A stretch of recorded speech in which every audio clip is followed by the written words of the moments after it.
question is, are you saying that it's justified because of it? No. No. So it's like, that's how it's going to be consumed through his thing. I think we have to deal with the reality that some of these policies have hurt people so much that some folks are willing to risk it all. Well, now you're justifying it. I'm not justifying it. No, you are. Donald Trump is in Iran for 8 weeks and people are losing their socks. And they think he should get killed over it. Shut the front door. If you're looking for an energy drink and a good night drink, people love it. Go look at the reviews. I like to tell you, go look. I don't know how to convince people. I'm not an advertising person, right? Go look at the reviews and you tell me if this is for you. Natural, no crash when you drink it. We formulate it from scratch. I have a formulator here that I formulated with him. We went through the whole process, tasting, trying, sampling, all of that. Best product on the market for what it is. All right.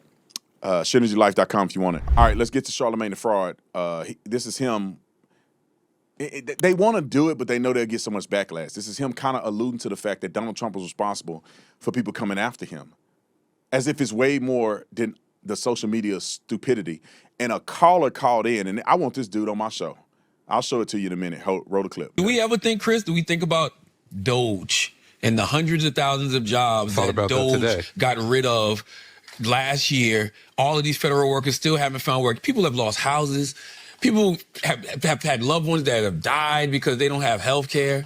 Like, even when you think about, am I a person that believes there need to be border security? 100%. Of course. Think about the brutality of how some of these border policies have gone down. Of course. But the question is, are you saying that it's justified because of it? No. No. So it's like, so that's how it's going to be consumed. Like, I don't think you're justifying it. But if I was somebody who doesn't know you, I would go, oh, he's saying that he deserved this and he made people get this radicalized through his thing. I think we have to deal with the reality that some of these policies have hurt people so much that some folks are willing to risk it all. Well, now you're justifying it. I'm not justifying it. No, you are. It's just a reality. But now you're justifying it. It's just a reality that you have to deal with. Am I? You feel like I'm justifying it, Miles? No, I think you can extrapolate out that, like, was Osama justified? Not justified. Was like Timothy McVeigh, all these other like political. You're making the argument that people make about bin Laden, which is, well, if America wasn't doing this in the Middle East, then bin Laden wouldn't have done it. I don't know. If Ruby Ridge and Waco didn't happen. I'm just saying that is the argument that they would make. I just think that we would be remiss to not take a step back and not just have conversations about violent rhetoric. Let's talk about violent policies that people have been watching over the last year and a half, and how a lot of people have been hurt by those policies. Of course. And some of those people are willing to risk it all, because to your point earlier, they don't have nothing else to lose. All right, time out. At least not one person that tried to assassinate President Trump is involved in any of these policy decision making or any of these policy decisions. The guy that just tried to do it was a school teacher. What policy hurts the school teachers that Donald Trump is allegedly implementing? Nothing. The other guy was a nut job. I don't even think he had a job. He tried to kill Trump at Butler. Other one tried to shoot him through a fence. None of them, to my understanding, is affected by any of these policy positions.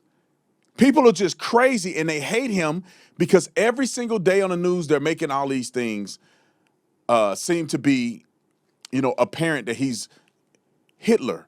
He's a fascist. He's taking away women's rights. He's rolling back civil rights. When you say that stuff every single day, even though there's no gravity to it, people begin to believe it. And then they begin to get desperate when it's all fake. It's not some policy decision that Donald Trump did. Doge, people got fired because they were wasteful. They uncovered billions of dollars of fraud that we eliminated. How is that negative to the average American person? Eliminating fraud? Not allowing men to be in women's bathrooms? The Roe v. Wade, overturning of Roe v. Wade, which was never constitutionally protected in the first place? What are we talking about? Anyway, this caller, though, went ham. Like I want him on my show. This caller made more sense than I can make. Listen to what he said to Charlamagne. Roll it. How has his policies, what pain has his policies caused you? What pain has these policies caused me? Yep. None, bro, because I'm old enough to remember Bush's last administration and how the gas prices and food prices, COVID, Joe Biden's policies. I think the only thing that changed is the way y'all radicalized the media against Donald Trump. That's why people trying to kill him, because the media is pumping in their head that this man is this, that, and the third. And it's like, bro, where y'all been at? Y'all been living under a rock? Like, this been going on. It definitely has been going on, but we can't sit here and act like he hasn't implemented policies that have made things extremely worse, bro. Like, we have no business. Like what? We have no business being in a war in Iran. We ain't had no business being in a war in Iraq. That is a fact too. But we're acting like people weren't radicalized to do things to Bush too. Like, assassination attempts against presidents isn't anything new. They was trying to kill Bush. I remember somebody throwing a shoe at him. I don't remember nobody shooting his ear off. Yes, bro. I mean, no. I mean, he didn't get shot or anything like that. But yes, these presidents been having assassination attempts. Barack Obama had 13. I remember somebody throwing a shoe. I don't remember nobody trying to shoot his ear off. Listen, the times are different. Like, I don't think so, man. I think I'm old enough to remember that America always been this way. The only thing that changes is the media and the propaganda.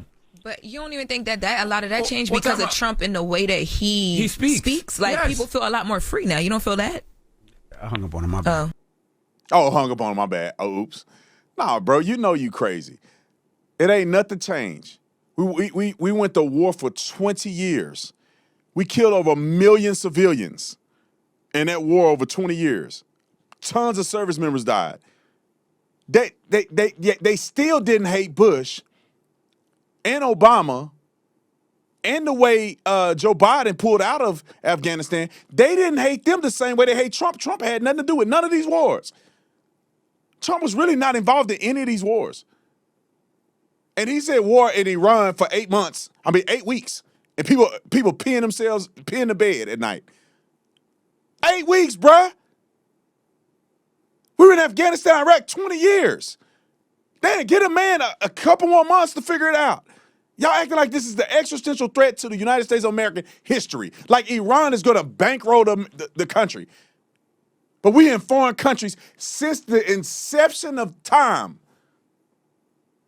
We went and dropped nukes and killed millions of people at a time. And Donald Trump is in Iran for 8 weeks, and people are losing their socks. And they think he should get killed over it. Shut the front door.